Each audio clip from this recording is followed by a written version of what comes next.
students, welcome to my channel which is Simple Learning, and today we will read history chapter, your history subject chapter, and this is the last chapter of your history subject. So student, the name of the chapter is Making of Composite Culture. And what do you mean by the word composite? Composite means the culture which is made up of all different type of culture. In that culture there is a all type of culture in this culture exist. So student, this is the class 7 history chapter and this is the part 1 of this video, and without further delay let's get started. So student, making of composite culture का मतलब होता है जो composite culture किससे बना हो, अलग अलग कल्चर से बना हो, तो इसलिए इस चैप्टर का नाम है मेकिंग ऑफ कंपोजिट कल्चर, यानी कि कंपोजिट कल्चर का बनना। अब वो और कौन कौन से कल्चर हैं जिनसे ये कंपोजिट कल्चर बना, यानी कि कंपोजिट कल्चर अलग अलग कल्चर से बना होगा ना, तो वो कल्चर क्या है वो हम इस चैप्टर में पढ़ेंगे। As we have read in the previous chapters, जैसे कि हमने पढ़ा पहले चैप्टर में, जो इससे पहले आप पढ़ चुके हो ना, जिनका नाम है sultans of Delhi, Mughal rulers, ये फॉलोवर थे इस्लाम के, और हमने देखा कि इन्होंने कितनी सारे आर्किटेक्चर बनाए, इन्होंने मस्जिद बनाई अपने टाइम पे, बहुत ही ब्यूटीफुल आर्किटेक्चर बनाए, और उनमें से हमने पढ़ा था ताजमहल के बारे में, रेड फोर्ट के बारे में, अलग अलग के बारे में हमने पढ़ा था इन चैप्टर में। अगर आपने इससे पहले के चैप्टर क्लास 7 के हिस्ट्री के चैप्टर जो भी मैंने पढ़ाए हैं, क्योंकि ये तो है लास्ट चैप्टर, तो आप प्लेलिस्ट में जाके देख सकते हैं, उसमें है क्लास 7 हिस्ट्री आईसीएसई के नाम से, तो वहां पे आपको प्लेलिस्ट में सारे चैप्टर मिल जाएंगे जो इससे पहले मैंने पढ़ाए। However, most of them were tolerant towards other religions, especially Hinduism, the religion followed by the majority of the population in India. So student, जैसे कि जो बहुत सारे लोग थे, यानी कि इंडिया में अलग अलग कल्चर के लोग थे, वो एक दूसरे के रिलीजन को टॉलरेट कर लेते थे। टॉलरेंट का मतलब होता है सहन कर लेना, यानी कि उनके रिलीजन को भी क्या कर लेना, एक्सेप्ट कर लेना। जैसे होता है ना कि दो रिलीजन के अलग अलग लोग, कई बार क्या हो जाता है उनमें लड़ाई वगैरह होती है, रिलीजन को लेकर फाइटिंग हो जाती है, पर यहाँ पे जो बहुत सारे लोग थे ऐसे, ठीक है, तो वो एक दूसरे के रिलीजन को एक्सेप्ट करते थे और मानते भी थे, यानी कि सब, यानी कि जो एक पर्सन है वो अपना रिलीजन कर सकता है, मतलब उसको फॉलो कर सकता है, और जो दूसरा पर्सन है जैसे हिंदू और मुस्लिम में, तो वो अपना रिलीजन फॉलो कर सकते हैं और हिंदू अपने, तो ऐसे ही। पर यहाँ पे बोला गया है कि स्पेशली जो हिंदुइज्म था, यानी कि जो हिंदू रिलीजन था, वो कैसे उस रिलीजन को बहुत सारे, यानी कि जो हमारे इंडिया के लोग थे, पॉपुलेशन थी जो यहाँ की, तो बहुत सारे जो लोग थे उन्होंने उसको फॉलो किया, उसको स्वीकार किया, उसको अपनी लाइफ में क्या किया, उस रिलीजन को फॉलो किया। Thus the two religions, Islam and Hinduism, coexisted in India and influenced and enriched each other. इसलिए जो ये दोनों रिलीजन है, इस्लाम और हिंदुइज्म, ये कोएग्जिस्टेड हो गए, यानी कि दोनों इंडिया में एग्जिस्ट करने लग गए दोनों रिलीजन, क्योंकि these are different religion and they are exist in our country India and influence and enrich each other, यानी कि एक दूसरे को इन्फ्लुएंस करने लगे और अपने रिलीजन को आगे बढ़ाने लगे। Gradually the interaction between the Hindus and the Muslims led to the emergence of new composite culture called the Indo-Islamic culture, और धीरे धीरे इनका इंटरेक्शन होने लगा, हिंदू और मुस्लिम, ये जो दोनों रिलीजन थे इनका, और इससे एक नया कंपोजिट कल्चर का एमरजेंस हुआ, यानी कि फॉर्म हुआ, और जिसको बोला गया इंडो इस्लामिक कल्चर। तो आप इसका मीनिंग समझ गए होंगे कि इंडो इस्लामिक कल्चर का मतलब हुआ जो हिंदू और मुस्लिम रीजन था, इसने एक नए कंपोजिट कल्चर को फॉर्म किया, और जैसे जैसे आगे बढ़े दोनों रिलीजन, वैसे ही ये कंपोजिट कल्चर फॉर्म हुआ, जिसको बोला गया इंडो इस्लामिक कल्चर, यानी कि हिंदू और Muslim culture. This culture was neither purely Islamic nor entirely Hindu, but a fusion of the best two elements of the two. अब आपने देखा होगा, जैसे आप क्या करते हो, मिक्स करते हो ना, क्या करते हो आप, किसी भी चीज को मिक्स करते हो, ठीक है, कोई भी कंपोनेंट, जैसे कि आपने केमिस्ट्री में भी पढ़ा होगा, आप किसी भी चीज को मिक्स करते हो तो दोनों को मिला के क्या बनता है, एक नया फॉर्मूला बनता है। तो वैसे ही यहाँ पे जो कल्चर था वो पूरी तरीके से इस्लाम भी नहीं था, पूरी तरीके से हिंदू भी नहीं था, तो इन दोनों का फ्यूजन था, यानी कि इन दोनों को मिला के जो नया एलिमेंट बना इन दोनों से, उसको बोला गया इंडो इस्लामिक कल्चर। तो जैसे आपने केमिस्ट्री में पढ़ा है ना, तो वैसे ही यहाँ पे आप लॉजिक लगा सकते हैं कि इंडो इस्लामिक कल्चर किन दोनों से बना है, किन दोनों को ऐड करके। फ्यूजन का मतलब दो चीजों का ऐड हो जाना, ठीक है। और वो चीज प्योरली क्या नहीं होती है, यानी जैसे आप साल्ट और वाटर का वो सॉल्वेंट बनाते हो, यानी कि सॉल्यूशन बनाते हो, तो आप ऐसा नहीं बोल सकते ना कि ये प्योर वाटर है, ऐसे भी नहीं बोल सकते। क्यों? क्योंकि वो मिक्सचर हो चुका है साल्ट और वाटर का। तो वैसे ही यहाँ पे ये दोनों कल्चर से एक नया कल्चर बना, जिसको बोला गया Indo Islamic culture. The spirit of tolerance and mutual influence led to the development of two liberal religious reform movements in India in the medieval age। और जो स्पिरिट थी टॉलरेंस की, यानी कि एक दूसरे के रिलीजन को एक्सेप्ट करना, और फिर उससे क्या हो जाना, इन्फ्लुएंस हो जाना, यानी कि उससे इफेक्ट हो जाना, यानी कि उससे क्या हो जाना, उसका प्रभाव पड़ना, ठीक है। उससे जो डेवलपमेंट हुआ, एक दो लिबरल यानी कि जो आजाद है, ठीक है, ऐसी रिफॉर्म यानी कि जो बिल्कुल ही सुधार वाले मूवमेंट है इंडिया में। मेडिवल एज में इनका क्या हुआ, इस डेवलपमेंट हुआ इन रिलीजियस रिफॉर्म मूवमेंट का इंडिया में। कब? मेडिवल एज में, मिडिवल एज में। जैसे कि एंशियंट, मिडिवल और मॉडर्न एज होती है ना हिस्ट्री में, तो मिडिवल एज में हुआ इसका।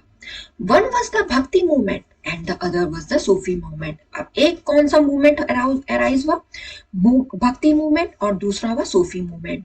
These movements had their origin in the intense devotion and love of God that has evolved since the 8th century। और ये जो दोनों मूवमेंट है, इनका जो ओरिजिन, अपना जो ओरिजिन था इनका, वो क्या था, डिवोशन और गॉड के लिए भक्ति, यानी कि डिवोशन का मतलब भक्ति, और गॉड के लिए प्यार। और इससे जब ये इवॉल्व हुआ, यानी कि जब ये फॉर्म हुआ, तो कब से, 8th सेंचुरी से ये मूवमेंट का ओरिजिन होने लगा। तो जब ये दोनों मूवमेंट आए, भक्ति और सूफी मूवमेंट, तो धीरे धीरे क्या होने लगा, डिवोटेड होने लगे गॉड के लिए लोग, ठीक है। और ऐसे ऐसे इन रिलीजन का उदय हुआ, ये जो मूवमेंट है इनका ये आए, तो ऐसे उस मेडिवल एज में ये हुए। और दो मूवमेंट क्या बताए मैंने आपको, ये आपको ध्यान रखने, भक्ति मूवमेंट और सूफी मूवमेंट। अब हम इन्हीं में पढ़ेंगे कि क्या थे factors that led to the growth of Indo Islamic culture. अब जैसे हमने पढ़ा कि इंडिया में जो हिंदू और मुस्लिम का जो कल्चर फॉर्म हुआ, तो उसको बोला गया इंडो इस्लामिक कल्चर।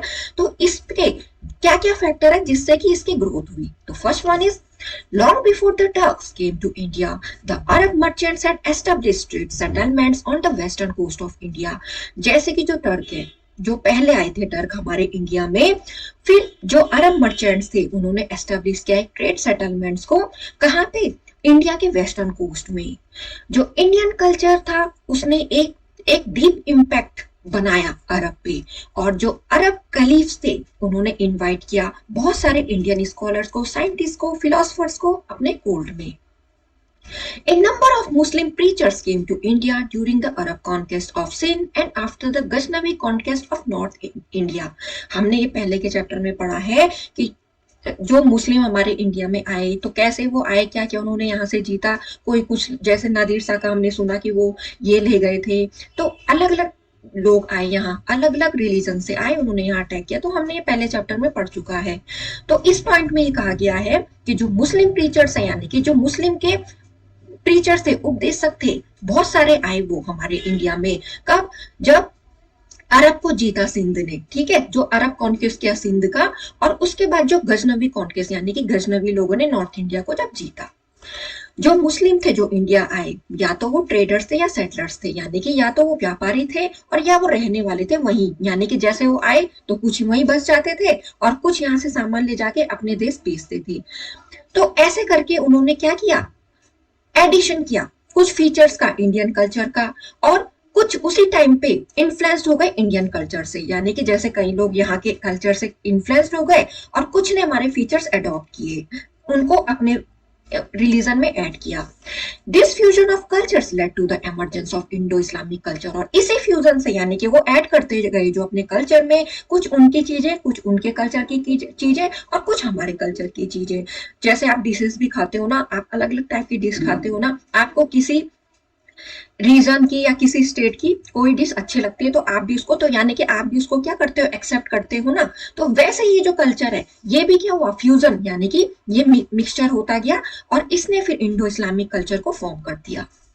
जो भक्ति और सूफी संत थे उनके अपने मैसेज जो थे क्या, कि जो गॉड है वो एक है, और एक पूरा क्या उन्होंने जो मैसेज था वो क्या दिया, यूनिवर्सल ब्रदरहुड का, यानी कि सब भाईचारे से रहें, ठीक है। और ये लाया हिंदू और मुस्लिम को एक दूसरे के नजदीक, यानी कि ये जो मैसेज थे ना भक्ति और सूफी संट्स के जो अपने साथ लाए कि गॉड एक है और हम अपने आपस में अच्छे से रहें, ठीक है, सब अच्छे से रहें और भाईचारे के साथ रहें, तो यही हिंदू और मुस्लिम को नजदीक लाया। और this process of synthesis of two cultures continued throughout the medieval period and got further consolidated during the Mughal period. ये जो प्रोसेस थी, सिंथेसिस का मतलब ऐड करना, बनना, ठीक है, बहुत सारी चीजों से एक चीज बनना। तो यहाँ पे जो सिंथेसिस थी दो कल्चर की, वो लगातार चलती रही, कब, मेडिवल पीरियड के टाइम पे, और उसके बाद वो कंसोलिडेट का मतलब इकट्ठा हो गई, और उससे मुगल पीरियड के टाइम पे वो कंसोलिडेट हो गई, यानी कि इकट्ठा हो गई, यानी कि गैदर हो गई। और जो फैक्टर रिस्पॉन्सिबल होते हैं इन कंसोलिडेशन, यानी कि ये वो जो चीज ऐड हो रही थी वो ये है, वो आपको ये दे रखे हैं वो factor. First one is the relatively settled conditions and a long period of peace that prevailed all over northern India paved the way for undertaking extensive works of art. ये जो अब धीरे धीरे जैसे इंडिया की कंडीशन अच्छी हो गई थी, तो यहाँ पे क्या होने लग गए थे, लोग समझने लग गए थे अपने रिलीजन वगैरह को, और जैसे कि शांति बनी रही। जैसे कि पहले हमने देखा कि बहुत सारे कोई आ जाता था किसी कंट्री से, यहाँ अटैक कर लेता था, ठीक है, फिर उसके बाद लोगों में यूनिटी भी नहीं रहती थी। जो किंगडम थे, उनके किंग्स थे, वो आपस में लड़ते झगड़ते रहते थे। कोई चाहता था कि हम इसके राज हमारे पास आ जाए, कोई चाहता था हमारे पास ये पावर आ जाए। तो आपने इससे पहले के चैप्टर में पढ़ा ही है। तो जैसे जैसे अब शांति बन रही थी, यानी कि जैसे सब चीजें सही हो रही थी नॉर्दर्न इंडिया में, तो इसने इसको बढ़ावा दे दिया, यानी कि इसने एक रास्ता खोल लिया कि आर्ट के वर्क को और ज्यादा फैलाया जाए। जैसे कि हमने पढ़ा ना, ये अभी हमने जो इससे पहले चैप्टर पढ़ा था मुगल एम्पायर में, तो हमने पढ़ा था कि उन्होंने कितने सारे आर्किटेक्चर बनाए, कितनी सारी पेंटिंग्स बनाई, और जो किंग थे जैसे कि अकबर, वो कितने दीवाने थे इन आर्ट पेंटिंग्स के भी। The immense wealth and unlimited power in the hands of the Mughal emperors enabled them to continue their patronage of fine arts and literature। जैसे कि आपने पढ़ाई है हिस्ट्री में, जो मुगल एम्पायर्स थे वो दीवाने थे किसके, फाइन आर्ट के, यानी कि जो कला, एक तो आर्ट यानी कि पेंटिंग्स के, जो उन्होंने आर्किटेक्चर बनाए, लिटरेचर के दीवाने थे वो, जैसे पोएट वगैरह आपने देखे उनके दरबार में आते थे, और वो फिर क्या करते थे, अपनी लिखते थे किताबें, जैसे कि आपने इससे पहले बहुत पढ़ी। तो वैसे ही धीरे धीरे ये जो उनकी अनलिमिटेड पावर थी, उनके पास बहुत ज्यादा वेल्थ थी। वेल्थ का मतलब होता है शाही खजाना भी ज्यादा था, तो इसने इसको क्या कर दिया, और राइज कर दिया। They used their wealth to build palaces, forts and monuments and combine the features of both Islamic and Indian traditions। उन्होंने अपनी वेल्थ क्या की, यूज की, जिससे उन्होंने बहुत बड़े बड़े महल बनाए और बहुत बड़े बड़े किले बनाए, मॉन्यूमेंट्स बनाए, और इन फीचर्स को ऐड करके इस्लामिक और इंडियन ट्रेडिशंस को। The Mughal empires had a great sense of beauty and art. और हमने इससे पहले चैप्टर में भी पढ़ा है स्टूडेंट, जो मुगल एम्पायर थे, यानी कि जो मुगल एम्पायर्स थे, उनको बहुत ही ज्यादा समझ थी ब्यूटी और आर्ट की। Each of them was anxious to find and outlet for their expression in some visual arts and therefore patronize a number of artists and scholars from both the communities, Muslims और Hindus। और जैसे कि ये लोग बहुत ही ज्यादा एनेक्सियस थे, eager थे, कुछ भी जो थॉट आता था उसको एक्सप्रेस कर देते, किस फॉर्म में, आर्ट फॉर्म में। और इस वजह से वो बहुत ज्यादा आर्टिस्ट के क्या थे, दीवाने थे। उनकी वजह से क्या हुआ, जो आर्टिस्ट है उन्होंने अपनी कला को दिखाया, उनको प्रेजेंट किया। जैसे कि हम देखते हैं ना, जो आर्टिस्ट लोग होते हैं वो अपनी सोच को प्रेजेंट करते हैं किस फॉर्म में, आर्ट फॉर्म में। तो ऐसे ही स्कॉलर्स थे जिन्होंने इतनी सारी बुक लिखी, और उनसे वो क्या करते थे, उनके बारे में भी लिखते थे कि उस एज में क्या था और उसमें क्या क्या यूनिक फीचर्स थे। तो इन दोनों कम्युनिटीज से मिला के, जैसे कि मुस्लिम्स और हिंदूज हैं, इन दोनों कम्युनिटीज को मिला के एक नई आर्ट फॉर्म हुई। The presence of a strong central administration over a long period of time over a large part of India led to the greater assimilation of each other's cultural traits। जैसे कि बहुत ही strong central administration हो गया था, बहुत लंबे time तक ये चला। स्ट्रॉन्ग एडमिनिस्ट्रेशन का मतलब जैसे आपने देखा कि उनमें रिवोल्ट हो जाती थी किसी बात को लेकर, किसमें, जो उनके कोर्ट्स में जो लोग रहते थे, जो काम करते थे, ठीक है, तो उनमें जैसे नोबल्स वगैरह में कई बार क्या हो जाती थी, रिबल हो जाती थी। पर अब जो एडमिनिस्ट्रेशन था वो बहुत ही क्या हो गया था, स्ट्रांग हो गया था, और बहुत लंबे टाइम तक ये ऐसे ही रहा। और इंडिया के बहुत ज्यादा पार्ट, यानी कि जो भी बड़े बड़े पार्ट थे इंडिया के, इसकी वजह से क्या हुआ, वहां एसिमिलेशन हो गया, यानी कि मिल गए, एक दूसरे के साथ मिल गए लोग, और इसी वजह से कल्चर आगे फ्लरिश होने लगा।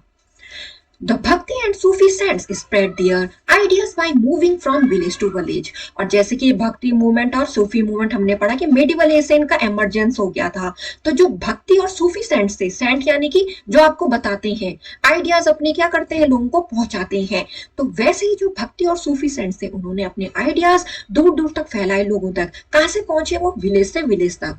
जो भक्ति सेंट्स थे उन्होंने पोयम भी कंपोज की, किसकी प्रशंसा में, डिटीज की, यानी कि जिन देवी देवताओं की वो पूजा करते थे। जो विलेज में लोग हैं जिन देवी देवताओं की पूजा करते थे, तो उनसे रिलेटेड उनकी पोयम कंपोज रहती थी और उनकी प्रशंसा करते थे इन द फॉर्म ऑफ पोयम्स वगैरह, ठीक है, इन द फॉर्म ऑफ पोयम। और जिन विलेज को विजिट करते थे तो वहां वो म्यूजिक भी गाते थे, जैसे आप भक्ति के गाने गाते हो, भगवान के गाने होते हैं, वैसे ही वो लोग भी करते थे। कौन, जो भक्ति संत थे, और ये कंपोज करते थे पोयम्स को। अब हम पढ़ेंगे स्टूडेंट भक्ति मूवमेंट।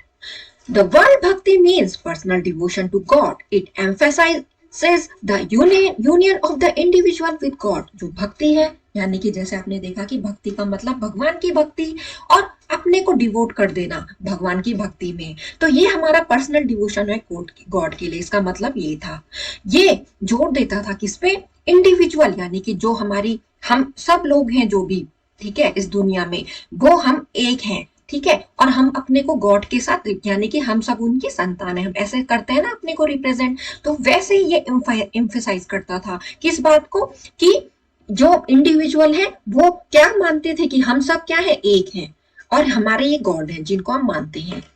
जो भक्ति मूवमेंट था वो एक नया फेनोमेनन नहीं था मेडिवल पीरियड में। It was there long before the arrival of Turks in India. और ये पहले से ही था, ये एक नया फिनोमिनन नहीं था, यानी कि एक नई नई जो बोलते हैं ना कि कुछ नई चीज आना, ये ऐसा नहीं था, ये उससे पहले भी था, जब टर्क्स हमारे इंडिया में आए थे उससे पहले भी था ये। Before the emergence of large kingdoms, religion was a personal affair with different groups of people worshipping their own gods and goddess। जैसे कि लार्ज किंगडम के आने से, यानी कि लार्ज किंगडम के होने से, यानी कि धीरे धीरे जो एम्पायर है उन्होंने अपने किंगडम बनाए, तो इनके आने से पहले जो रिलीजन थे वो क्या थे, उनके पर्सनल अफेयर थे, किसके साथ, अलग अलग ग्रुप ऑफ लोगों के साथ, यानी कि डिफरेंट टाइप ऑफ पीपल थे, ठीक है, तो उनके ऐसे अफेयर्स थे, यानी कि जो भी वो मानते थे गॉड को, अलग अलग जो उनकी क्या थी, थिंकिंग थी, तो वो अपने गॉड और गॉडेसेस को मानते थे, जो जिसको मानता है वो उसकी पूजा करता था। However, with the growth of new towns, trade and empires, people came closer to one another and new ideas developed। जैसे कि नए नए शहर बने, ट्रेड किया एम्पायर्स ने, ठीक है, वैसे ही लोग क्या है, एक दूसरे के नजदीक आए और न्यू आइडियाज डेवलप्ड हुए, नए नए आइडियाज बने। One idea that became popular was that all living things have to pass through countless cycles of birth and rebirth। अब जो एक आइडिया, जैसे कि आपने बुद्ध भगवान यानी कि महात्मा बुद्ध का जो था बुद्धिज्म रिलीजन वो पढ़ा, उसमें भी हमने यही पढ़ा था ना, कि ये आइडिया है कि वो भी यही बताते थे सबको कि जो हम लोग हैं, हम किसकी साइकिल से गुजरते हैं, यानी कि हमारा बर्थ भी होता है, फिर हमारी डेथ होती है, फिर हम दूसरे उसमें जन्म लेते हैं, दूसरे जन्म लेते हैं हम, है ना, मरने के बाद। तो यही जो फिलॉसफी है, ये जो आइडिया है वो पॉपुलर हो गया था सारे लोगों के बीच में, यानी कि जो भी लोग थे उस टाइम में, उनमें ये चीज हो गई थी कि सबको इस साइकिल से गुजरना पड़ता है। कैसे, हम जन्म लेते हैं, फिर हमारे क्या हो जाती है, डेथ हो जाती है, फिर उसके बाद हमारा फिर से जन्म हो जाता है, पुनर्जन्म बोलते हैं जिसको, तो सबको ये पता था। Along with this idea, many texts popularized the belief that all human beings are not born equal and the social privileges came from birth in a noble family or high caste। अब इस idea के साथ कि जैसे कि हमारी death होती है और हम बर्थ लेते हैं, फिर हमारी डेथ होती है, ये जो साइकिल है, इस आइडिया के साथ बहुत सारे टेक्स्ट क्या हुए, फेमस हो गए। उसमें ये बिलीफ था, यानी कि उसमें ये बताया गया था कि जितने भी ह्यूमन बींग्स हैं वो एक जैसे यानी कि एक जैसे फैमिली में बॉर्न नहीं होते, यानी कि कोई अमीर रहता है तो कोई गरीब रहता है, ठीक है। और जो उनको सोशल प्रिविलेजेस यानी कि जो उनको फैसिलिटीज मिलती हैं वो किससे आती है, बर्थ से। यानी कि अगर उनका जन्म बहुत अच्छी नोबल फैमिली में यानी कि राजा की फैमिली में होगा, या तो वो हाई कास्ट से होंगे। तो ऐसे सब अलग अलग फैमिली में जन्म लेते हैं, यानी कि हर कोई अमीर नहीं होता और हर कोई गरीब नहीं होता। तो ऐसे उसमें था। This made many people to adopt Buddhism or Jainism as both the religions preached that it was possible to overcome social differences and break the cycle of rebirth through personal effort. और इसने लोगों को क्या बनाया कि उनको ये बना दिया कि वो अडॉप्ट करने लगे बुद्धिज्म और जैनिज्म रिलीजन को। यानी कि जैसे आप 6 में भी पढ़ चुके हैं, क्लास 6 में भी आपने पढ़ा होगा ना, ठीक है। तो उसमें भी हमने पढ़ा था बुद्धिज्म और जैनिज्म रिलीजन में कि जिसमें यही बात लिखी गई थी। और ये जो दोनों रिलीजन है ये उपदेश देते थे कि ये मुमकिन है कि हम जो भी हमारे सोशल डिफरेंसेस हैं उनको हम ओवरकम कर सकते हैं, यानी कि उनको हम रिड्यूस कर सकते हैं, उनको हम कम कर सकते हैं। जो भी हमारे सामाजिक डिफरेंसेस हैं, एक दूसरे के साथ भेदभाव है, और इस साइकिल को, जो रिबर्थ की साइकिल है, अपने पर्सनल एफर्ट से इसको क्या कर सकते हैं, तोड़ सकते हैं। तो जैसे कि महात्मा बुद्ध ने बताया, गौतम बुद्ध ने बताया कि मोक्ष की प्राप्ति जिसको जाएगी तो वो इन सब से क्या हो जाएगा, लाइफ साइकिल से, ये बर्थ और डेथ की, उससे क्या हो जाएगा, वो फ्री हो जाएगा। तो उन्होंने अपनी टीचिंग्स में कहा है, जैनिज्म की अलग है, बुद्धिज्म की अलग है ना। तो वो भी इसी बात पे क्या करते थे, वो भी यही बात बोलते थे, ठीक है। तो हम क्या हो जाएगा, अगर हम क्या करें, भगवान की भक्ति वगैरह करें और अच्छे कर्म करें, उसमें बहुत सारी चीजें हमने पढ़ी थी ना। तो जो हमारे सोशल डिफरेंसेस और ये जो साइकिल है रिबर्थ की, अपने पर्सनल एफर्ट से हम इसको मिनिमाइज कर सकते हैं। Those who did not want to adopt any other religion found solace in the philosophy of Bhagavad Gita. अब एक हो गया जो लोग बुद्धिज्म को अडॉप्ट करने लगे, जो जैनिज्म को अडॉप्ट करने लगे। अब जो नहीं चाहते थे कि इनमें से कोई भी रिलीजन में जो अडॉप्ट नहीं कर पाते थे, तो उनको पीस का मिलता था, उनको मन की शांति का मिलती थी भगवद गीता की फिलॉसफी में, जिसमें हम क्या पढ़ते हैं, ये सब चीजों के बारे में पढ़ते हैं, अपने ग्रंथ है ना, अपने ग्रंथ के बारे में, उसमें भी वही चीजें लिखी रहती हैं कि आपको क्या कर्म करने चाहिए, ठीक है, ये सब। It propagated the idea of a supreme God who could deliver people from such a bondage if they approach him with dukkans और भक्ति। यही जो मैंने अभी कहा, जैसा कि अगर हम अपने को किसमें इन्वॉल्व करेंगे, भक्ति में इन्वॉल्व करेंगे, तो हम इन सब बॉन्डेज यानी कि जो हम पे लिमिट है, ठीक है, जो हमको अपनी लाइफ में प्रॉब्लम फेस करनी पड़ रही है, अगर हम गॉड की यानी कि अब जिसको हम सुप्रीम गॉड माने, अगर हम उनकी भक्ति करें तो हमारे ये सारे दुख दर्द बोलते हैं ना, सब दूर हो जाएंगे। तो वही चीज यहाँ पे बताई गई है। Eventually, the Puranas also propagated the belief that it was possible for everyone to receive the grace of God regardless of their caste and creed. अब जो पुराणास है यानी कि जो हमने पढ़े ना, इतने सारे पुराण पढ़े हैं हमने, ठीक है, वो भी इसी विश्वास को बताते थे कि ये हमारे लिए पॉसिबल है, हर एक के लिए पॉसिबल है कि गॉड का ग्रेस यानी कि गॉड जो अपना आशीर्वाद हमको देते हैं, हमारे लिए बहुत ईजी है उसको पाना। और हम इसको कब पाएंगे, जब हम क्या नहीं करेंगे, अगर आप किसी भी कास्ट या क्रीड के हो, यानी कि होता है ना, पहले अनटचेबिलिटी थी, यानी कि जो हाई कास्ट के थे वो लोअर कास्ट को क्या मानते थे, लो मानते थे। उनको कई बार पूजा में नहीं बैठाया जाता था, उनको क्या नहीं किया जाता था, मंदिर में एंट्रेंस नहीं दिया जाता था। तो यहाँ पे जो गॉड है वो पुराणास ऐसे बताते हैं कि जो गॉड है वो सबको अपना आशीर्वाद देंगे, वो ये नहीं देखते हैं कि कौन लो कास्ट का है कौन हाई कास्ट का है, ऐसा नहीं करते हो डिफरेंसेस। जो डेवलपमेंट था भक्ति मूवमेंट का वो साउथ इंडिया में आया, किस वाली सेंचुरी के बीच, 7th और 9th सेंचुरी के बीच में, और कहा, साउथ इंडिया में। जो नयनार्स यानी कि जो सेंट डिवोटेड है शिवा को, उनको कहा गया नयनार्स, यानी कि जो शिव भगवान की भक्ति करते हैं, और अलवर्स उनको कहा गया जो विष्णु भगवान की भक्ति करते हैं। और वो किस आइडिया को लोगों तक पहुंचाते हैं कि जो भक्ति है यानी कि भक्ति से ही आप मोक्ष प्राप्त कर लोगे। साल्वेशन का मतलब ये जो रिसाइकिल है ना डेथ और बर्थ की, फिर आप जन्म लोगे, इससे आपको मुक्ति मिल जाएगी और आप भगवान को प्राप्त कर लोगे। तो ये था। तो जो नया नार्स है वो शिव भगवान की पूजा करते थे, और जो अलवार्स थे वो विष्णु भगवान की। They preached ardent love of Shiva और Vishnu as the path of salvation। और वो ऐसे उपदेश देते थे जिनमें उनका बहुत ही डीपली लव था, किसके लिए, भगवान के लिए, चाहे वो शिव भगवान हो चाहे वो विष्णु भगवान हो। यानी कि ये जो दो सेंट्स थे ना, नयानार सेंट और अलवर सेंट, तो ये यही इनका बहुत ही डीप लव था भगवान के लिए, और ये यही बताते थे कि ये मुक्ति का रास्ता है सबके लिए। They drew upon the ideals of love and heroism found in the Sangam literature and blended them with the idea of bhakti. वो आइडियल यानी कि लव और हीरोइज्म के क्या करते थे, आइडियल्स देते थे, ठीक है, किसमें, जो पाया गया संगम लिटरेचर में, और उन दोनों को मिला के एक आइडिया बना उनका भक्ति का, ठीक। सो स्टूडेंट, अब हम पढ़ेंगे अलवर्स और नायनर्स के बारे में। तो जो अलवर्स थे यानी कि जो अलवर है उसका मतलब है one who is immerse in God, यानी कि जो भगवान में डूबा हुआ है, भगवान की भक्ति में डूबा हुआ है, उसको बोलते थे अलवर। और कितने अलवर थे, 12 अलवर्स थे। जो अलवर्स थे वो बिलोंग करते थे अलग अलग सोशल ग्राउंड्स बैकग्राउंड्स को, यानी कि वो किस बैकग्राउंड से थे, ब्राह्मण से लेकर आर्टिसंस तक, यानी कि जो ब्राह्मण लोग थे और जो कारीगर लोग थे, तो ऐसे ऐसे अलग अलग बैकग्राउंड के थे वो। और कल्टीवेटर्स भी थे इसमें शामिल, और अलग अलग कास्ट के थे जिनको लोग कास्ट माना जाता है, यानी कि इतने डाइवर्जेंट बैकग्राउंड के थे इसमें लोग। जो मोस्ट फेमस थे इन अलवर्स में वो है पेरी अलवार, यानी कि जो बहुत ही फेमस थे इन अलवर में वो थे पेरी अलवार और उनकी डॉटर अंडाल, और तोंदरा टिबोटी अलवर और नामवाल अलवर।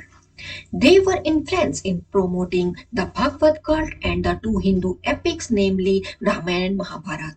और वो बहुत ही ज्यादा इन्फ्लुएंस थे, यानी कि प्रभावित थे, किसको प्रमोट करने में, भागवत कल्ट को, यानी कि जो भागवत है, जो यानी कि भागवत में बताई गई बातें हैं वो, और दो हिंदू एपिक जो हमारे रामायण और महाभारत है।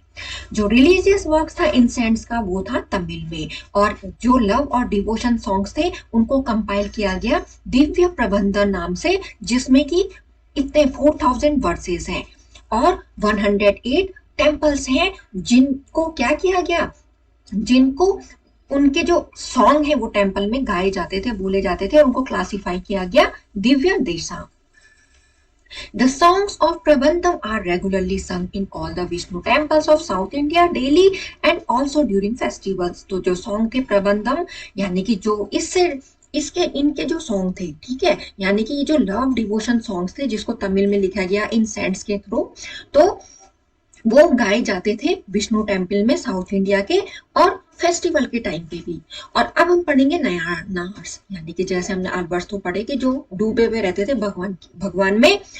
अब नायनार्स का मतलब होता है लीडर, यानी कि जो गॉड थे उन्होंने अपने दूत के फॉर्म में, यानी कि जो दूत होते थे जैसे राजा के, वो अपने मैसेज को ले जाएंगे ना दूसरे किंगडम में, दूसरे राज्य में, तो वैसे जो नायनार थे वो लीडर थे, लीडर बनाए थे, यानी कि जिनको गॉड ने चुना है। They were a group of 63 saints। वो ग्रुप थे 63 saints के जो अपने को डिवोट करते थे लॉर्ड शिवा को। They along with the Alvars influenced the भक्ति मूवमेंट in Tamil। और उन्होंने अलवर के साथ मिलके इन्फ्लुएंस किया, किसको प्रभावित किया, भक्ति मूवमेंट को तमिल में। The names of the Nayanars were first compiled by सुंदरार। और जो नेम थे नायनार्स के उनको कंपाइल किया गया सबसे पहले किसने किया, सुंदरार ने। जो लिस्ट थी उसको और फैलाया गया किसके थ्रू, नामी या अंदर नाभी के थ्रू, नाम्बी के थ्रू। और उसके कंपाइलेशन के टाइम जो मटेरियल था, जो भी मटेरियल था, ठीक है, उसको किसने कंपाइल किया, पोएट ने किया, किसके लिए, त्रिमुरारी कलेक्शन के लिए, जिसमें कि इंक्लूड है सुंदरार खुद इंक्लूड है इसमें, और उनके पेरेंट्स भी इंक्लूड है। यानी कि जो नेम, यानी कि जो नाम है नायनार्स का, वो सबसे पहले कंपाइल किसने किया, सुंदरार ने, ठीक है। और जो लिस्ट थी उसको एक्सपेंड किसने किया, नाम्बी अंदर नाम्बी ने। कब, अपने कंपाइलेशन के टाइम, जो वो इन मटेरियल को कंपाइलेशन कर रहा था, और इनको किसके थ्रू, पोएट के थ्रू कंपाइल किया गया, किसके लिए, एक कलेक्शन बनाया गया जिसका नाम था त्रिमुरारी, और जिसमें कि सुंदरार अपने आप भी इंक्लूड है और उसके पेरेंट्स भी इंक्लूड है। तो ऐसे करके इन्होंने अपने काम किए। The Nayanars come from various background, जैसे कि हमने पढ़ा था कि जो नायनार्स है वो अलग अलग बैकग्राउंड से थे, और जिसमें कि जो पीजेंट हैं और हंटर्स हैं, सोल्जर्स हैं, ऑयल मॉन्गर्स हैं, ब्राह्मण और नोबल, ये सब थे इस नायनार्स में इंक्लूड। जो बेस्ट नोन है इसमें वो थे संबंधार, अपार, सुंदरार और मणिकवक सागर। और जो 2 सेट है कंपाइलेशन के उनके सॉन्ग के, उनको बोला गया तेवरम और तिरुवक्का। जो अलवर और नायनर्स थे उन्होंने रिजेक्ट कर दिया कास्ट सिस्टम को और अपना मैसेज फैलाया लव और पर्सनल डिवोशन का गॉड के लिए, अलग अलग पार्ट में साउथ इंडिया के अपनी लोकल लैंग्वेज को यूज करके। वो गए एक जगह से दूसरी जगह, उन्होंने पोयम को भी कंपोज किया अपने गॉड के लिए, अपने गॉड की प्रशंसा में, जैसे आप अपने भगवान के लिए गाना गाते हो, उनकी प्रशंसा करते हो और अच्छे काम करते हो ना उनको मान के, तो वैसे ही वो एक प्लेस से दूसरी जगह गए और उन्होंने अपनी पोयम भी कंपोज की और जहां पे अपने भगवान को की प्रशंसा की और कविताओं में। Gradually the ideas of bhakti were carried to north India by saints and scholars, और धीरे धीरे जो आइडिया था भक्ति का वो ले जाया गया नॉर्थ इंडिया में भी। जैसे कि हमने पढ़ा ये कहाँ से स्टार्ट हुआ, साउथ इंडिया से स्टार्ट हुआ, ठीक है। अब ये नॉर्थ इंडिया में भी इस भक्ति को ले जाया गया, किसके थ्रू, सेंट्स और स्कॉलर्स के थ्रू। तो बोलते हैं ना जो नॉलेज है वो जैसे स्प्रेड होता है ना, तो वैसे ही ये भक्ति भी स्प्रेड हुई धीरे धीरे इन सेंट्स के थ्रू। तो 12 अल्लवर्स की आपको फोटो दे रही है। तो अनलवर्स हमने क्या पढ़े, जो भगवान के दूत, जिनको भगवान ने चुना अपना लीडर, यानी कि अपना लीडर मतलब वो लीडर चुने हैं जो लोगों तक उनके मैसेज पहुंचाए। और हमने उसमें नया आर्ट्स में पढ़ा कि वो क्या थे, जो डूबे हुए रहते थे गॉड में, यानी कि गॉड की भक्ति में। तो ये जो लोग थे जिनमें की जो पॉपुलर लोग थे, इनके जो ये अल्लवर को फॉलो करते थे, तो उनकी पिक आपको दे रखी है, जैसे कि संबंधार, अपार और सुंदरार और मनिक कवा सागर। भक्ति सेंट्स इन नॉर्थ इंडिया। अब नॉर्थ इंडिया की बात है, भक्ति सेंट्स जब यहाँ आए तो क्या क्या हुआ। During the 15th and 16th centuries, the people were not satisfied with the old religious practices. They wanted a religion which could satisfy both their reason and emotions. अब 15th और 16th सेंचुरीज के time की बात है कि जो people थे, यानी कि जो लोग थे, वो सेटिस्फाई नहीं थे जो पुरानी प्रैक्टिसेस चलती थी रिलीजियस की, और वो चाहते थे एक ऐसा रिलीजन जो उनको सेटिस्फाई करे। किस वजह से सेटिस्फाई करे, जो उनके रीजन और इमोशन है उनको सेटिस्फाई करे, यानी कि अगर उनको कोई प्रॉब्लम है तो उस रीजन का सॉल्यूशन होना चाहिए उसमें, और जो उनके इमोशंस है वो भी होने चाहिए। Further there had been a continuous struggle between the Hindus and the Muslims. अब धीरे धीरे जैसे कि स्ट्रगल बढ़े, संघर्ष बढ़े, किसके बीच में, हिंदूज और मुस्लिम्स के बीच में। तो जो पीपल थे वो थक गए थे इस स्ट्रगल से थे, यानी कि जो लोग थे वो थक गए थे इस संघर्ष को फेस करते हुए, और ऐसे जीना चाहते थे शांति जीवन, शांत जीवन जीना चाहते थे जिसमें शांति हो और एक दूसरे के साथ भाईचारा यानी कि प्रेम से रहें और आपस में मेल मिलाप रहे, तो ऐसे चाहते थे वो। जो भक्ति मूवमेंट है उसने फिर इसके लिए उनका रास्ता खोला, यानी कि जो भक्ति मूवमेंट है इसने फिर ये वाला काम किया। इसलिए जो भक्ति कल्ट है वो एक पॉपुलर मूवमेंट हो गया था नॉर्थ इंडिया में 15 और 16 सेंचुरीज में, यानी कि जो भक्ति की लहर आई, यानी कि जो भक्ति सेंट्स आए, तो इनकी वजह से नॉर्थ इंडिया में ये पॉपुलर हो गया ये मूवमेंट 15 और 16 सेंचुरीज में। क्यों? क्योंकि जो लोगों ने स्ट्रगल फेस किया था, जैसे मैंने आपको बताया ना, जब मुस्लिम्स आए वो यहाँ से कई चीजें ले गए थे, ठीक है। यहाँ के लोगों में यूनिटी नहीं थी, जैसे राजा थे उनमें भी यूनिटी नहीं थी, तो कोई कुछ चाहता था कोई कुछ चाहता था, और ऐसे ही वहां रिलीजियस प्रैक्टिसेस चलती गई। कोई आया तो उसने बोला ये धर्म चलाओ, जैसे आपने देखा कि बहुत सारे टैक्स भी लगे, औरंगजेब ने फिर टैक्स को क्या कर दिया, इम्पोज कर दिया था। वो ये अगर वो देखते थे कि मुस्लिम नहीं है, हिंदूज है, तो उनके लिए क्या करते थे, पिलग्रिमेज टैक्स लगाते थे। तो ऐसे करके वो लोग जैसे परेशान थे, तो उनको कोई ऐसा रिलीजन चाहिए था जो उनको शांति दे, उनकी लाइफ को सही बनाए, उनके जो प्रॉब्लम है उनको सॉल्व करे, तो ऐसा वो चाहते थे। इसलिए जो भक्ति मूवमेंट है वहां पे धीरे धीरे फ्लरिश होने लगा। According to the Bhakti sects, Bhakti is of two types, सगुण भक्ति एंड निर्गुण भक्ति। अब भक्ति सेंट के अकॉर्डिंग जो भक्ति है वो दो टाइप की थी, एक तो सगुण भक्ति और निर्गुण भक्ति। जो फॉलोवर थे सगुण भक्ति के वो बिलीव करते थे कि जो गॉड है उसका एक अपना फॉर्म है, और इसलिए वो वर्शिप करते थे गॉड को अलग अलग फॉर्म में। और जो दूसरी तरफ जो फॉलोवर थे निर्गुण भक्ति के, वो गॉड को फॉर्मलेस मानते थे, यानी कि वो बिलीव नहीं करते थे कि गॉड का कोई शेप है, यानी कि जैसे हम गॉड को देखते हैं ना कि मतलब मुकुट पहना हुआ है और राजा की तरह मतलब है वो बैठे हुए और उन्होंने ये पहना है, उनकी ड्रेस ऐसी है। तो ये जो निर्गुण भक्ति के लोग थे वो फॉर्मलेस, यानी कि कोई भी उनके दिमाग में इमेज नहीं थी, वो आइडियल वर्शिप को बिलीव नहीं करते थे। कौन? निर्गुण भक्ति के। और जो सगुण भक्ति के थे उनको ये बिलीव है कि गॉड है, वो ऐसे दिखते हैं और वर्शिप करते थे गॉड के उनके अलग अलग फॉर्म में। तो ऐसे उस टाइम लोग उनको मानने लगे। According to them God resides within the heart of man, और उनके अकॉर्डिंग जो गॉड है वो हमारे दिलों में भी क्या करते हैं, रहते हैं, बसते हैं। टीचिंग्स ऑफ द भक्ति सेंट्स, अब जो टीचिंग्स थी भक्ति सेंट्स की वो क्या थी, यानी कि उन्होंने क्या क्या उपदेश दिए, क्या क्या बताया।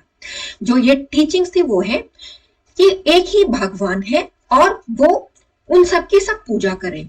God can be reach through love and absolute devotion to him, God को आप तभी पा सकोगे जब आप क्या करोगे, अपने मन में प्रेम की भावना रखोगे, किसी के लिए गलत भावना नहीं रखोगे, और किसी के लिए नहीं चाहोगे कुछ इलविल, यानी कि कोई भी ऐसी इच्छा किसी से क्या नहीं करोगे, जेलेसी नहीं करोगे, और उनके लिए डिवोशन हो आपके मन में, तो तभी आप गॉड तक पहुंच पाओगे। ये भक्ति सेंट्स की टीचिंग है।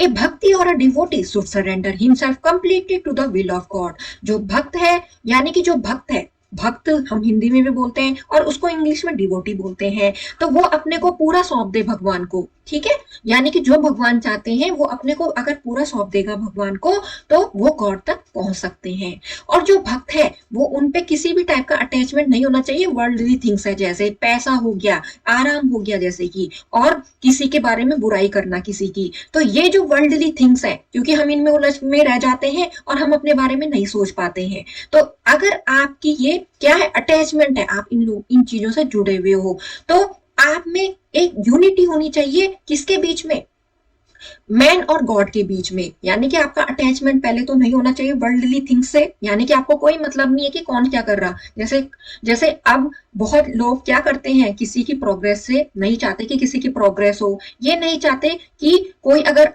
अच्छे ढंग से भी रह रहा है तो उनको तभी भी प्रॉब्लम होती है। तो जो भक्त है वो ये चाहते थे कि जो ये जो सांसारिक पूरी चीजें हैं, पैसा हो गया, आराम करना, तो ये चीजें क्या करें, इनको बिल्कुल ही भूल जाए और एक यूनिटी बनाए रखे अपने बीच में और भगवान के बीच में। जो लोग हैं उनका फेथ हो किसमें, टीचर में, जो उनको डिवोशन के यानी कि गॉड की भक्ति के लिए उनको टीच करे, उनको सही रास्ता बताएं, उनको एनकरेज करें, तो ऐसे गुरु की क्या है जरूरत है, और उनको उनमें विश्वास रखना चाहिए, यानी कि जिनको बोलते हैं टीचर, जैसे कि आप लोगों के टीचर भी होते हैं स्कूल में, तो आप उनकी बातें मानते हो, अगर आप पहले से पढ़ते हो, आप जो काम करवाते हैं या तो पढ़ाते हैं स्कूल में, आप उसको घर में भी रिवाइज करते हो, तो आपको रिजल्ट कहाँ मिलता है, उसको अपने रिपोर्ट कार्ड में, you get the result in the form of your progress and that is in your report card. जब आपके एग्जाम हो जाते हैं, जब आप अपने मार्क्स देखते हैं, तो आप, तो इस वजह से आप यहाँ पे भी वही बात कही गई है कि जो ये गुरु होने चाहिए, टीचर होने चाहिए, वो आपको प्रीच करें। एक्सपोनेंट्स ऑफ भक्ति मूवमेंट, अब जो एक्सपोनेंट थे वो क्या थे भक्ति मूवमेंट की, जो पीरियड था 13th सेंचुरी के बाद, उसने एक नई लहर देखी भक्ति मूवमेंट की नॉर्थ इंडिया में। Ramanand, Kabir, Chaitanya Mahaprabhu, Guru Nanak, Tulsidas, Surdas, Ravidas and Mirabai were some of the great exponents of the bhakti movement, यानी कि ये जो लोग थे भक्ति मूवमेंट के, इससे रिलेटेड जो वो टीच करते थे, आपने देखा होगा ना कबीर के दोहे, और वो रियल थिंग्स के बारे में है, और वो in the form of dohas, they present the all type of things and in the way of truth, यानी कि वो सत्य ही बात कहते हैं, और उसको किस थ्रू कहते हैं, दोहा के थ्रू कहते हैं, जो उनके दोहा है कबीर के, ठीक है। तो ऐसे ये जो लोग हैं रामानंद, गुरु नानक, तो इन्होंने ऐसे करके क्या किया, भक्ति मूवमेंट को प्रमोट किया। इनमें से जो भक्ति सेंट्स थे वो थे कबीर और गुरु नानक, जिन्होंने सारे जो ऑर्थोडॉक्स रिलीजन है, यानी कि जो कट्टर रिलीजन है, यानी कि बहुत सारे रिलीजन ऐसे होते हैं जिसमें क्या करते हैं लोग कि जो हमारा रिलीजन है वही आगे बढ़े और जो दूसरा रिलीजन है उसको टॉलरेट ना करे, तो जो उनके ऑर्थोडॉक्स रिलीजन थे जिसमें ऐसी बातें होती हैं, तो उनको सबको रिजेक्ट किया किसने, इन लोगों ने।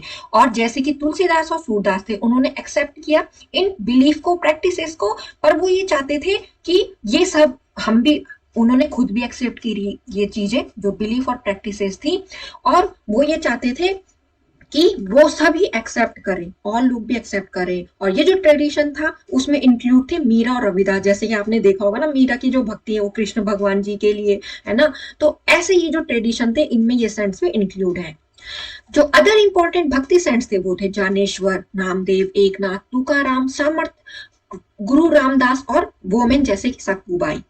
All of this belong to Maharashtra, ये महाराष्ट्र से थे, ये जो सेंट्स थे, और ये जो रीजनल ट्रेडिशन थी भक्ति के, इसने फोकस किया विठल भगवान की भक्ति, यानी कि उनकी पूजा किस फॉर्म के, विठला किसको बोला जाता है, एक किसके रूप है वो, विष्णु के, तो इनकी भक्ति यानी कि इनकी पूजा, और बिलीव करना जो पर्सनल गॉड यानी कि जिनको हम मानते हैं वो हमारे दिल में रहें, ये ये जो सेंट्स थे इन्होंने रिजेक्ट किया रिचुअलिज्म को, यानी कि जो रीति रिवाज, यानी कि भगवान ने ऐसा कहा कि ऐसा करना वैसा नहीं करना, ये हम मानते हैं, ऐसी चीजें होती है ना कहीं, तो इन सबको रिजेक्ट किया। और जो सोशल डिफरेंसेस हैं, बेस किस पे बेस है, वो बर्थ पे, जैसे कि कोई लोअर कास्ट में बर्थ लेता है तो हम ये बोलते हैं कि ये रिलीजन ये एक्सेप्ट नहीं कर सकता, तो ये सब सोशल डिफरेंसेस है, इनको क्या किया उन्होंने, रिजेक्ट किया।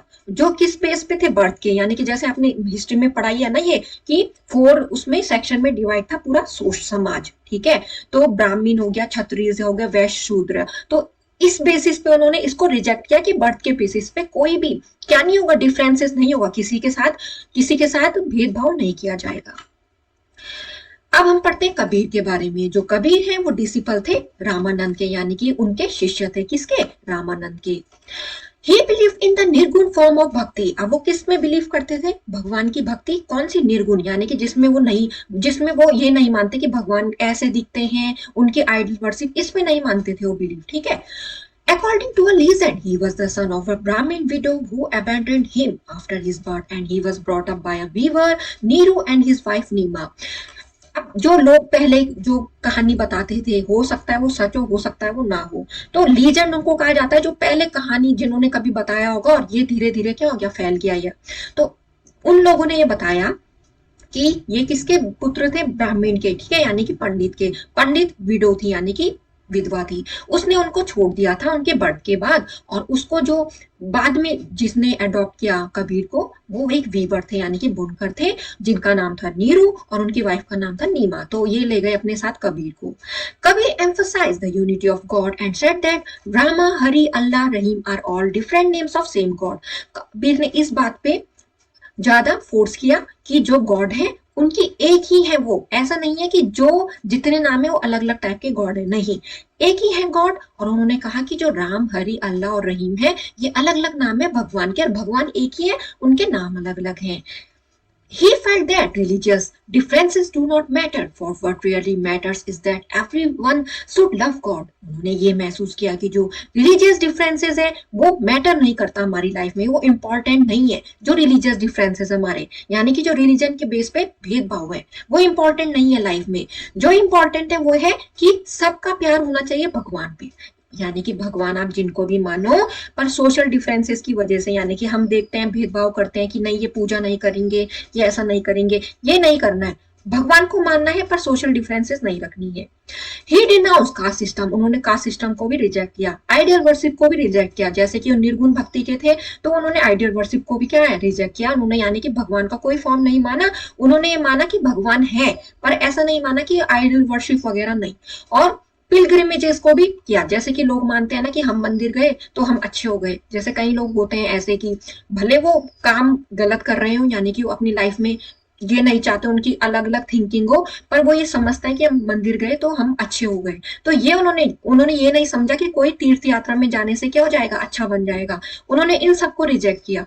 He praise his message through simple couplets known as the doha, और उन्होंने अपने मैसेज को उपदेश दिए, उन्होंने अपने मैसेज के थ्रू, वो किसमें, दोहे में, ठीक है, और जिनको बोला गया वो सिंपल कपलेट्स, यानी कि कपलेट्स का मतलब दोहा, जिसमें 2 लाइन तो होंगी, ठीक है, तो एक दूसरे से राइमिंग होती है वो लाइनें, ठीक है, तो उनको दोहास बोला जाता है। तो आपने हिंदी में तो उनके पढ़े होंगे, गुरु गोविंद सिंह खड़े काके लागो पाए, तो ऐसे आपने पढ़े होंगे दोहे, तो वो रियलिटी भी है उनमें और ट्रूथ भी है उनमें, तो उन्होंने अपने मैसेज इस फॉर्म में क्या किए, स्प्रेड किए।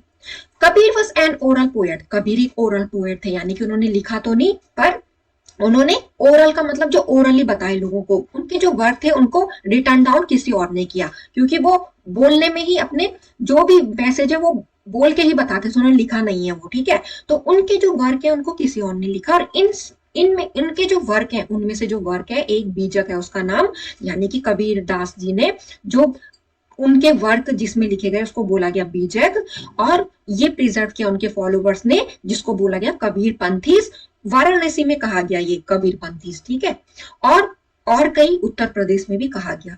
और उनके जो दोहास और कपलेट्स हैं, जो बीजक में उनके सारे ये दोहा कपलेट लिखे हुए, तो जो कबीर है वो अपने फॉलोवर को पूछते हैं किसको गिव अप करने के लिए, ये जो प्रिटेंशंस है, यानी कि ये जो लाइफ में आप गलत चीजों को क्या करते हो, फॉलो करते हो, इन चीजों को मानते हो और उन्हीं चीजों पे अपनी थिंकिंग बना लेते हो, इन सबको क्या करने के लिए, इन सबको छोड़ो और जो ऑर्थोडॉक्स है, यानी कि ऑर्थोडॉक्स का मतलब जो चीज गलत होती है उनमें आपको विश्वास रखना और अपने ही रिलीजन को क्या करें, अपने ही रिलीजन को क्या करें, आगे प्रमोट करें, या उस रिलीजन से रिलेटेड जो भी होगा मतलब, तो वो ऐसे छोड़ने के लिए कहते थे उनको।